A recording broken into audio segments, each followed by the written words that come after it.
Alright guys, so I'm going to try and make this very quick because it is freezing right now. It's about 35 degrees and it's starting to get dark. I was called out last week by Max at WasteGate Warriors. His link is going to be right here. He's a new guy on the scene, called me out to do the 10 things I hate about my car challenge, and I accept. So this video is a little bit late, but I'm getting to it right now. Before I do get started, I'm going to call out two other channels. The first of which is going to be T-WRX. His channel link is going to be right here. Chuck, pick whichever car you want, whether it's the M3 or the WRX. I'd love to see what you don't like about your car. It's completely up to you. And the second channel is going to be Jason at Engineering Explained. His link is going to be right here. Jason would love to see the WRX.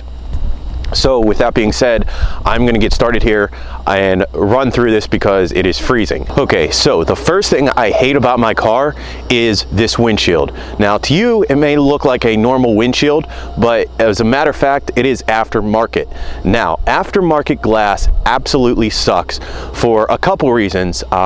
But the reason that I hate this glass here is because it's very soft and it gets chipped and nicked very easily. This was already on the car when I purchased it. I purchased the car used about 5 years ago with 73,000 miles on it, and I could only assume that the original glass was cracked or broken or something and they replaced it. But they went the cheap route and replaced it with aftermarket glass. So all throughout this glass, I have little tiny chips and nicks in it to where you cannot see where you're going if the sun is shining directly on you. So it's almost that effect of when you're driving in the rain and you don't have your windshield wipers on. It's basically like that, and you can't see anything, whether it's the sunrise or the sunset. That is by far the most annoying thing about this car because I look at it every day and I can't see where I'm going if the sun is directly hitting this glass. Now, the second smaller issue I have with this glass is there are two small cracks, one here and one in the middle. They're smaller than the width of my pinky, so if that was the only issue with the glass, I really wouldn't care and it wouldn't bother me so much. But that combined with the fact that this whole windshield has little nicks in it everywhere and you can't see where you're going, that's a big deal for me, and I'm probably going to replace it this summer, assuming I have the money. Now, the second issue I have with this car is the paint. Now, as you can see on this fender, as well as my hood scoop, there is some breaking down of the clear coat and natural oxidation. This car is 10 years old at this point, so that's to be expected. But that's not really what I'm upset about. What I'm upset about is the fact that no two body panels on this car are the same shade of blue. Now, this car has been in multiple accidents. In fact, I have a friend, Vanna, who refers to this car as Christine from Stephen King's novel, because this car is just cursed in every way. This car has been hit multiple times. Even before I bought it, it had a few fender benders. So there are different sections on this car that have been repainted and repainted multiple times. So first of all, issue with my paint, no two body panels match. The second issue, and the thing that I'm even more mad about, is the shop that did the bodywork on this car, they suck. They absolutely suck. I have never been to a worse body shop in my life. Now, the reason they suck is because they completely jacked my paint up. And I mean, it is FUBAR, okay? My passenger side fender, for example, first of all, I don't know where they sourced it from or if it's the primer that they used, but it's this ugly burgundy color underneath my blue paint. So whenever it chips now, I have this ugly other color showing through and it looks horrendous. On top of that, I actually had a blemish on that fender from the painting process. I guess you know, piece of dirt or dust, whatever, landed on the paint and caused a blemish. So I take it back to them and they say no problem, we'll fix it.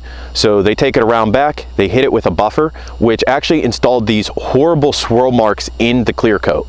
And what gets worse is after doing that, they didn't take out those swirls, but the kid hit it with clear coat on top of it. So now I have these ugly swirls in that fender, and if the sun hits it right, it's horrendous. Otherwise, it's not too bad.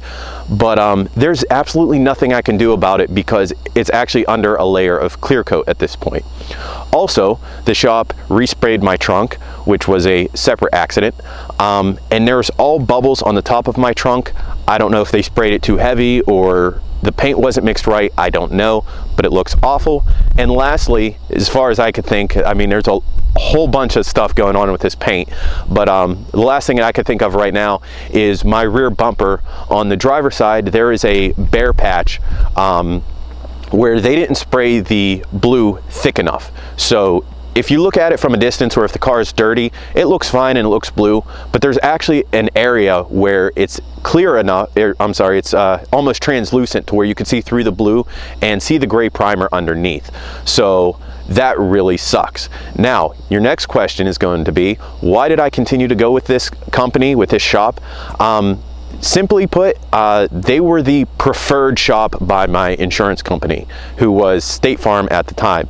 Now, if you're not familiar with insurance, or you're not driving yet, most insurance companies have a preferred shop or a number of preferred shops. So typically, when you're in an accident, they have to send an adjuster out, which could take about a week or so, if not more. They'll quote you a price, then you have to shop around and find a shop to do the work. You got to wait for a check to be cut, and it's a whole long, drawn-out process. When an insurance company has a preferred shop, they basically trust that shop to be the adjuster. So the price that that shop gives is what the insurance company goes off of. So for me, this was my daily driver. You know, it was really my only car at the time, so I needed it back quickly so I could go to work and do my thing. So that is number 2. The paint absolutely sucks. Number 3 is this pile of poop right here that Subaru likes to call the EJ57. Now, before I get a whole lot of hateful comments and dislikes on this video, let me just say, I love this motor. I love the low-end torque it provides. I love the boxer rumble, and that is one of the biggest reasons I bought an STI. However, when it comes to modifying this hunk of crap, it absolutely sucks. It's very expensive, and you don't get your money's worth, or even come close to it for that matter. And before all the fanboys get on here, Evos suck too. With that being said, to make my point, I'm going to point out David Patterson. As many of you know, he has Smurf, which is badass. He has very basic bolt-ons, okay? He has an intake manifold, he has a Pro Charger, and 1 or 2 small other simple bolt-on modifications and a tune, and he is in the ballpark of 600 wheel horsepower. This hunk of crap couldn't even dream of doing that, okay? And I'm not saying this engine isn't reliable, and I'm not saying it can't be made powerful, but making this engine reliable and powerful at the same time is pretty much a pipe dream. There are guys who say, oh, but my friend has a 700 wheel horsepower daily driver STI. Okay, maybe that's true, but I guarantee your friend is not hammering it every day, and I also guarantee that your friend has spent a crap ton of money. I know from personal experience that replacing this motor is very expensive. The bolt-ons are very expensive, and as Evan Shanks pointed out in his video, every little thing you do to this motor, you need a tune for it. So you can't just, you know, add parts here and there and go along as you like. No, you have to basically hoard a bunch of parts, save them up, install them all at once, and then go get a tune for them. So that's my main complaint with this motor. I love it, it's awesome, but it is expensive and you don't make a whole lot of power. It's just the way it is. The second issue I have with this motor is it's so freaking touchy. And what I mean by that is if you touch it wrong, if you yell at it, if you sneeze on it, if you look at it the wrong way, it just decides it doesn't like you and it's not gonna work anymore. Boost lines are always popping off or breaking. Like I said in my previous video, I was down at AV Tuning and Anthony was working on a 13 STI, bone stock, and it had boost leaks everywhere. If you don't if you don't treat this engine like a princess, okay, it is going to poop out on you and it's not going to run right. Like I said, boost leaks, things don't like to work right, things like to come loose. I have this hose right here to illustrate my point. If you do anything to this motor other than stock, you're guaranteed to have issues. Now, the way they routed your upper coolant hose is that you have your radiator in front, it kind of makes a snake around your cooling fans and the pulleys on the front of your engine, and it goes onto the block. Now, the issue with that is if you upgrade something to, like, say, an X-Line Mishimoto radiator, which I have done, You get this problem right here, and I'm going to show you guys. This actually cut through the hose, and guess what? You're driving and you're leaking coolant. So this nice Mishimoto hose here is junk, and I had to replace it. So I didn't even notice that right after Moore built the engine. I did have some rub issues against the pulley, and it caused a leak. So I had to get that fixed. So that is just one example of how temperamental and sensitive this motor can be. I think I've said enough. I've said my piece on this motor. It's a piece of poop, but it's an awesome piece of poop. Let's move on. Number 4 has to be the window tint. Now, the rear window is pretty bad, but this side window here is even worse. The issue with this side window is it gets worse and it bubbles and peels every time I put the window down or up. So I can't complain because this window tint was already installed when I purchased the car, so I didn't pay for it. But it still sucks that it's peeling, and I need to replace it. I probably, if anything, will just replace the 2 back side windows because the rear window isn't too bad and it's really just cosmetic. Number 5 has to be the fact that these side skirts are falling off. Now, they're not falling off because they're old or broken or clips are broken or anything like that. No, they're falling off because of a bent pinch weld. Now, Subaru, in all their wisdom, decided that right here would be a very good jacking point for the car, as there is a pinch weld. The issue is, if you use any jack other than the one that they supplied to you, that piece of poop, you know, in your trunk that you have to twist by hand, yeah, that, if you use anything other than that, it actually bends the pinch weld and it pushes it out. And in this case, it pushes it out against my side skirts, and that is what is pushing these out. So no matter what, you can't push them back in. I actually have to basically either bend that pinch weld back, which I'd rather not do, or try and cut out a piece of the side skirt underneath where you won't see it to fit around the pinch weld. So that is definitely number 5. This is ridiculous. I know other people with other cars have this issue. It's not just a Subaru issue, but like, come on, you know, you buy a car, you shouldn't have crappy side skirts falling off because of you jacking up the car where you're supposed to. Number 6 is not something that is really visible, and most people probably don't even know about it, but it has to be the fact that this car has been in so many accidents.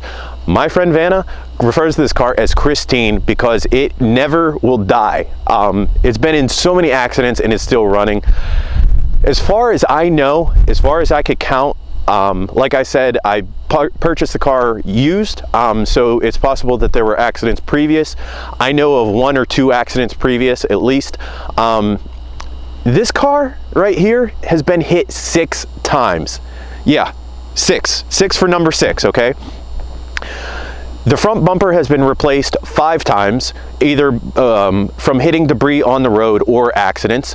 The passenger side fender has been replaced twice. The hood has been replaced once. The rear bumper, as far as I can tell, has been replaced once. The passenger side headlight has been replaced twice, and the front grille was replaced once. On top of that, the radiator has been replaced. I upgraded it. You know, the alternator, I believe, was replaced, lower control arm, you name it. This car is basically a new car because it's been hit so many times.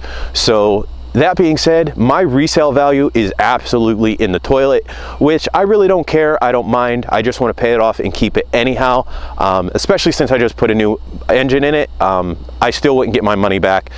But yeah, for number 6, this car may not show it, but it has been beat to hell in several accidents. If I haven't said it, the hood was also replaced once. And I think one of those accidents was my fault. That was a minor accident in the back. But the rest of them, no, it was just Charleston, South Carolina. Okay, whenever they come out with a report saying, you know, which is the worst state, South Carolina, by far the worst. I got hit countless times and it's been hit previously. So this car is cursed, but yet she still runs great and it's awesome. So I really can't complain because it's still, you know, all good in the end. But yeah, resale value, worth nothing. Number 7 is wind noise. Now, you may not realize it, but this is actually one of the biggest design flaws, if you want to call it that, with frameless windows. So I have an 06 STI, which clearly has frameless windows. The issue is when it's cold out, like today, where it's like 30, maybe even 40 degrees or below, the gaskets here tend to shrink a little bit. So whenever you're driving at any speed at all, whether it's like 30 or 40 miles per hour, they shrink enough to allow wind to come in, and it just kind of creates this weird whistling noise. It's really not loud or anything, but it's annoying, and it's there all the time, and there's nothing you can do about it. I have seen a DIY fix for it where you get you know, some weather stripping, and you basically tuck it up in the seal to push that seal out a little bit more. And I'm going to try that eventually when I get the time. But yeah, wind noise, it's really annoying, and you'll be driving and you hear it everywhere. I've heard of guys replacing the gaskets, and it ends up doing it anyhow. So number 7, wind noise. Number 8 has to be the attention that this car gets. Now, I get all kinds of attention. Sometimes it's good, sometimes it's bad. Surprisingly, I somehow tend to get less attention from cops than I got in my Eclipse. My first car was a 3rd generation Eclipse convertible, and it was red, and I always had cops following me and just all kind of nonsense like that. So surprisingly, this car with the hood scoop and the rear wing and the loudness, the sheer loudness of it, somehow manages to still get less attention than that car did. But that being said, it still gets plenty of attention. Sometimes it's good attention, but more often than not, it's negative attention. People look at this car and they automatically assume that I'm a street racer, that I'm trying to race people, that I'm driving reckless, just all kind of stuff that's really ridiculous. I pass people when I'm going the speed limit, and they yell at me because they think I'm going too fast, when in reality my car's just loud. When I was still living in Charleston, I was driving through downtown one time, and I had a guy come out on his porch and yell at me, curse me out because I was speeding.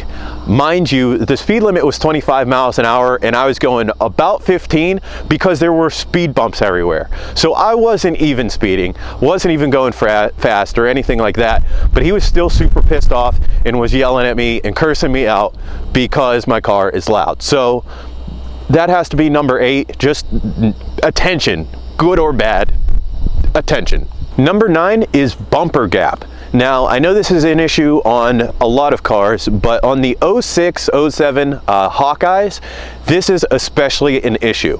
And I believe it has to do with how Subaru decided to mount the bumper. So on the sides here, you have your little clips that pop in, and that's popping out on both sides slightly, but also in the front. This bumper actually hangs down, okay? Underneath this bumper, there are 3 tabs, which actually mount to your frame and kind of hold it up, which those tabs are flimsy and they're plastic, and they bend and they break. So at this point, there's really nothing else holding this bumper on other than the row of clips in the front and on the sides. So what happens is this whole bumper actually moves up and down more or less.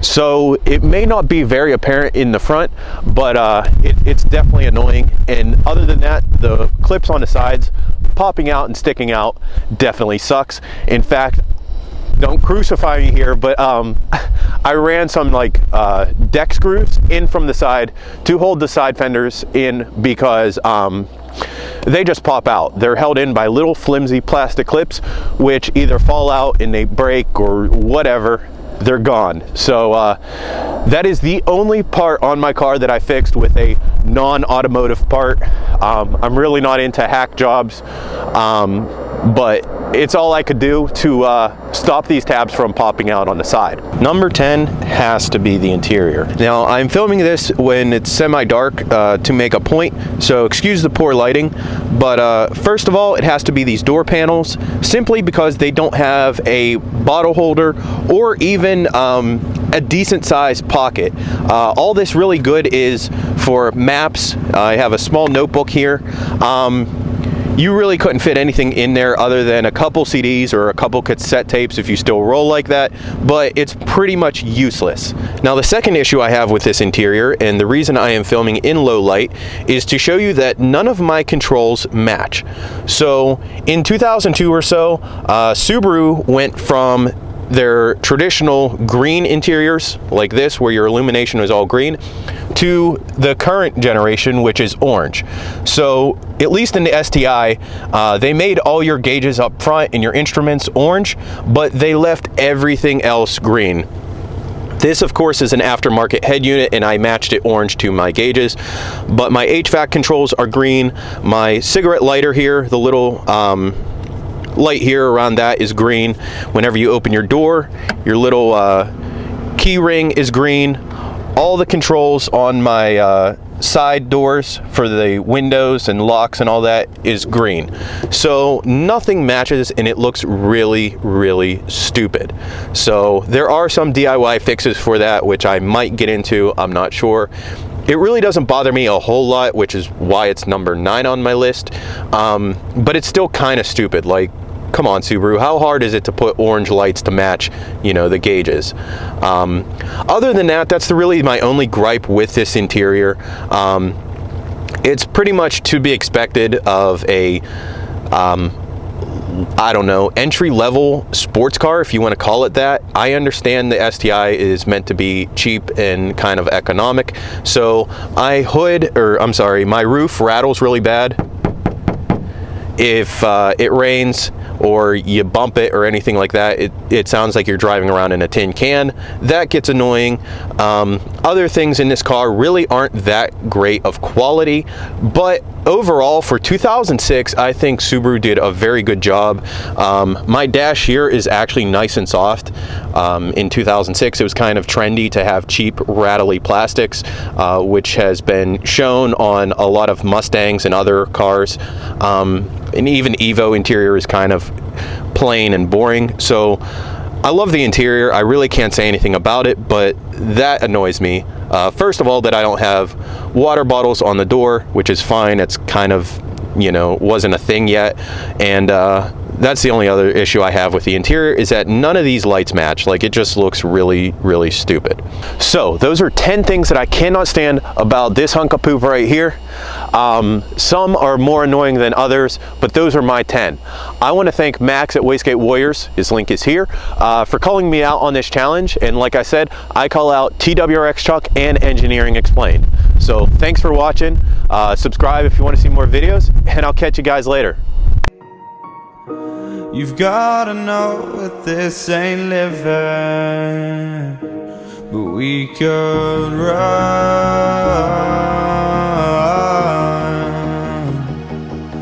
from Elysium and let it burn, let it burn. You've gotta know that nothing lasts.